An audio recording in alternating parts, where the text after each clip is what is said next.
Ora bakal ilang tresnoku dinggo kowe. Assalamualaikum warahmatullahi wabarakatuh. Kembali lagi bersama saya Kak Tafa. Di dalam kesempatan kali ini kita akan membahas tentang materi persamaan trigonometri. Di kesempatan yang sebelumnya itu saya sudah menjelaskan tentang persamaan sinus. Untuk yang subbab yang kedua ini, saya ingin menjelaskan tentang persamaan kosinus. Bagaimana rumusnya, bagaimana bentuk soalnya, bagaimana cara mengerjakannya. Tetapi sebelum itu, jangan lupa untuk like, comment, subscribe, and share video ini, sehingga video ini bermanfaat untuk kita semua dan kalian selalu up to date untuk mengikuti video-video dari saya mengenai atau tentang matematika. Ya, baik, di sini untuk persamaan kosinus ya, atau subbab yang kedua yaitu persamaan kosinus. Di awal sudah saya jelaskan tentang persamaan sinus. Sebenarnya apa sih perbedaan ya yang mencolok antara persamaan sinus dan persamaan kosinus? Sebenarnya secara konsep pengerjaan soalnya itu adalah sama. Tetapi yang beda itu adalah yang pertama rumusnya pasti ya berbeda, yang kedua mungkin jenis-jenis soal yang berbeda. Jadi untuk konsepnya sama tetapi rumus dan jenis-jenis soalnya yang berbeda. Di sini untuk rumusnya ya, di sini untuk sudut dalam satuan derajat untuk cos X sama dengan cos gamma. Di sini seperti di sinus, di sini disamakan dulu. Di sini adalah cos X sama dengan cos berupa biasanya derajat ya. Nah, di sini rumusnya adalah X sama dengan plus minus gamma derajat ditambah K kali 360 derajat ya.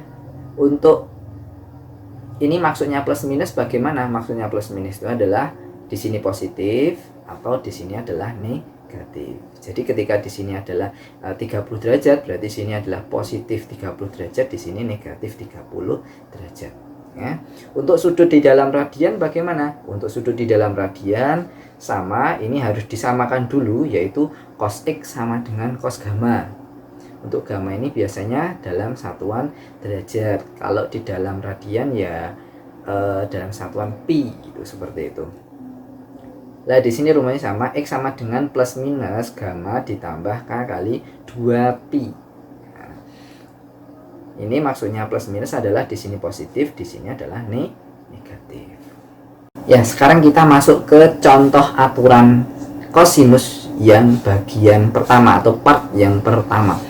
Di sini tentukan penyelesaian persamaan cos 2x sama dengan cos 120 derajat untuk rentang 0 derajat sampai 360 derajat. Caranya gimana? Di sini ingat untuk rumusnya seperti ini. Pastikan di dalam persamaannya itu sama dengan persamaannya ini. Jadi cos X di sini berupa aljabar X ya, sama dengan cos gamma. Di sini berupa derajat. Nah, di sini karena cos 2x ya, di sini sama. Untuk cos di sini adalah derajat, ini juga sama, berarti di sini sudah memenuhi. Berarti kita bisa mengerjakan secara langsung, tidak perlu mengubah menjadi derajat atau aljabarnya. Nah, di sini untuk cos 2x sama dengan cos 120 derajat sama dengan di sini tinggal ditulis 2x sama dengan ini ya, sama dengan 120 derajat ditambah K kali 360 derajat. Kalau yang bawahnya sama kan rumusnya ada dua ya, positif di sini negatif, tinggal diganti negatif, rumusnya adalah sama gitu. Lah, terus selanjutnya yang di sini ini lanjutannya dari sini 2x sama dengan 120 tambah K kali 360. Itu di sini usahakan bentuknya itu adalah X saja ya, X sama dengan, makanya di sini ada gangguan 2 ya, 2 kali X ya, artinya seperti itu, berarti dibagi 2 semuanya, makanya di sini menjadi X sama dengan 60 derajat karena 120 bagi 2 ini menjadi 360 dibagi 2 yaitu 180 derajat. Yang bawah juga sama, cuma bedanya adalah di sini ada negatif. Seperti itu. Sekarang kita kerjakan yang di sini. Untuk X sama dengan 60 derajat plus K kali 180 derajat, didapat dari sini tadi ya. Itu sama dengan, lah kita uji coba untuk bilangan bulat positif, negatif, dan 0 ya. Bilangan bulat itu ada 3, positif, bilangan bulat positif, bilangan bulat negatif, dan 0. Kita uji coba semua yang memungkinkan untuk dia itu masuk ke dalam rentang ini ya. Seperti itu. Di sini biasanya saya mencobanya untuk K sama dengan 0. Alasannya adalah 0 itu adalah netral di tengah-tengah. X sama dengan 60 derajat ditambah 0 kali 180. Makanya di sini adalah 60 derajat. 60 memenuhi. Untuk K sama dengan 1, ini gerakannya ke kanan, yaitu di sini 1 kali 180, dari 180 ditambah 60 yaitu 240. 240 derajat masih memenuhi. Kalau di sini K sama dengan 2, berarti adalah di sini 2 kali 180, 360. 360 tambah 60 berarti adalah 420.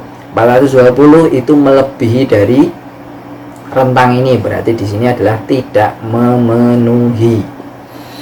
Lah kenapa di sini kok tidak mencoba untuk yang negatif? Kita logika saja. Ya, di sini untuk negatif 1 kali 180 berarti negatif 180 ditambah 60 hasilnya adalah nanti negatif. Makanya saya tidak mencoba untuk negatif. Kalau negatif 2 lebih besar lagi negatifnya. Nah, seperti itu. Nah, sekarang untuk X sama dengan negatif 60 derajat plus K kali 180 derajat. Untuk K sama dengan 0 ya, yaitu di sini adalah 0 kali 180 ditambah negatif 60. Ini kan 0 ya hasilnya. Berarti di sini adalah negatif 60 derajat.